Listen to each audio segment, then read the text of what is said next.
America's college campuses are exploding.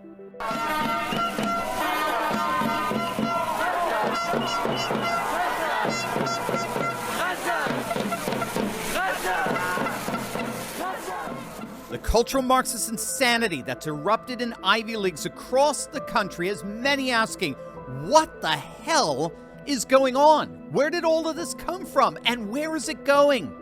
That is exactly what we're going to answer in this video. Hey gang, it's me, Dr. Steve, your patron professor, here to help you stay sane in these insane times. So make sure to smack that bell and subscribe button. Also, a quick programming note. Tonight, Tuesday, the 23rd, I'm doing a special live stream that will be the single most important live stream I've ever done. Make sure to tune in at 7 p.m. Eastern Time. This involves all of us. You're not going to want to miss it. Pro-Palestinian protests have ignited at college campuses all across the country. At Columbia University, things are so bad that they've officially stopped all on-campus classes. All classes from now on for the rest of the semester are now remote and online. In an effort to try to bring the demonstrations under control, more and more college administrations are calling on police to clamp down on the demonstrators, but that only seems to be further enraging them. President Trump weighed in on the campus unrest, putting the blame squarely on bumbling Biden. What's going on at the college level and the colleges, Columbia, NYU, and others, is a disgrace. And it's really on Biden. He has the wrong signal. He's got the wrong tone. He's got the wrong words. He doesn't know who he's backing. And it's a mess. And if this were me, you'd be after me. You'd be after me so much, but they're trying to give him a pass.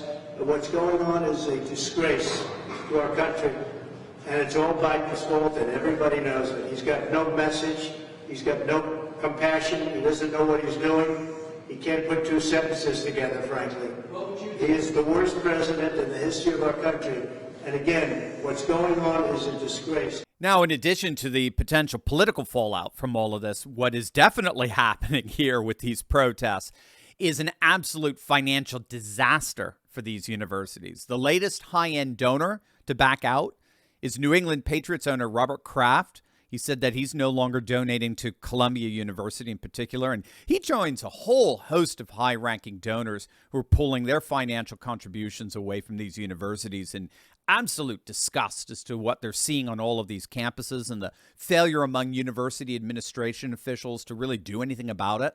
And that's, of course, largely because these administration officials have fostered it. They've largely cultivated this kind of cultural Marxist dissent. And a number of people are starting to ask questions about that. Here's Tudor Dixon on Fox News. But now that you see students in danger, I mean, the president of Columbia is saying they're holding classes virtually because it's not safe. Clear these people off of campus, because if it's not safe, it's not a protest. I think that's where we have to acknowledge that if the students are no longer safe on campus, this is not a peaceful protest, and that's what's legal. If you go beyond peace, then you have to be taken away. You have to have police on campus, and these people have to be taken away. And campus needs to be safe for our students. At this point, we don't even know who these people are. We don't know if they are students on the college campus because you cannot see their faces. It is incredibly dangerous. And the fact that these university presidents are waffling on this, what does this say about our universities and the liberalism that has invaded our universities? And now, like I said, this is going into radicalization.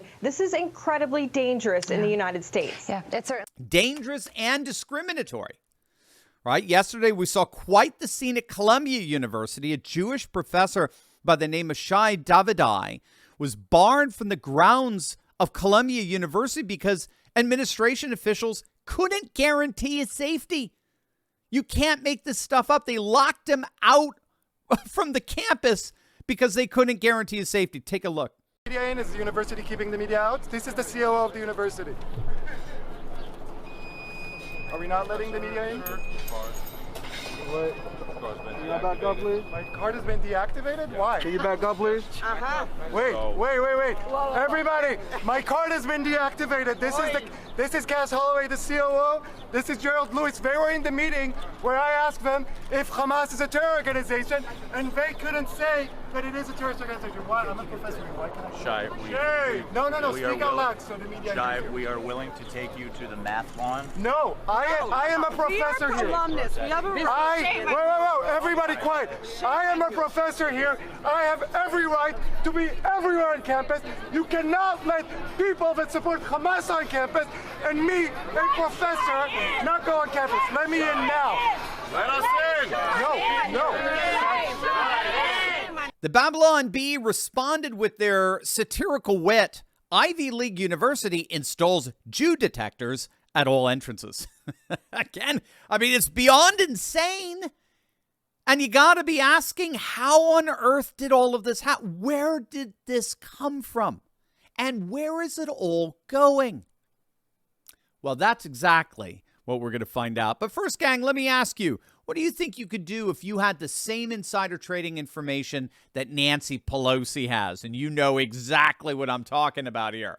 Politicians like Pelosi have had access to insider trading secrets for decades now. They know exactly what stocks to buy and when to buy them. But guess what?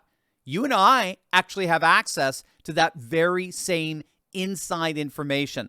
Thanks to a little-known SEC database, guess what? We can see what and when corporate CEOs are buying up in real time, and then we get to piggyback on their trades to gain the same advantage for ourselves. Gang, that is why you've got to click on that link below and sign up for a free training with me and my good friend Ross Givens. It's this Thursday, April 25th at 3 p.m. Eastern. Ross is an insider trading expert whose recommendations have led to investment returns of over 200%. Some have hit as high as nearly 1,500%. It's going to be an amazing free training where you and I can learn how to trade with the exact same insider knowledge as these politicians, but we're going to do it legally and ethically. But don't wait. Seating registration is limited, so click on that link below right now and register today, and I'll see you for an event that promises to change your life. In order to understand what's going on our college campuses here, we have to understand two interrelated dynamics that are intersecting here. This is true of the woke mind virus in general. There are two interrelated historical dynamics that have intersected and created what we now know today as modern-day wokeness. And they both find their origins in the thought of a radical cultural Marxist activist by the name of Herbert Marcuse and his notion of what he called repressive tolerance. The first dynamic is what we might call the sanctification of victimhood. This is the tolerance side of repressive tolerance. Wokeness is, in effect, the sacralizing of the victim. In other words, woke sensibilities see society, Western society in particular, as a binary between people who are victims of social oppression and people who are social oppressors. And the woke always take the side of the perceived victim and always denounce as morally reprehensible the perceived victimizer, the oppressor. But you may ask, how do we know who belongs to which group? Who qualifies as a victim and who qualifies as a victimizer? Well, according to cultural Marxists, the victim category is constituted by a number of minority groups that cultural Marxists have designated as historically marginalized. So these would be groups based on race, ethnicity, gender, sexual orientation, gender identity. These all become the categories for determining who's the victim and who's the victimizer, right? Those who identify themselves in terms of those marginalized categories are by definition victims. And those who don't identify with those marginalized categories are by definition victimizers. So that's the first thing to understand here. Wokeness is the sanctification of the victim. The victim is always right. The victim and the victim's concerns must be made central to society.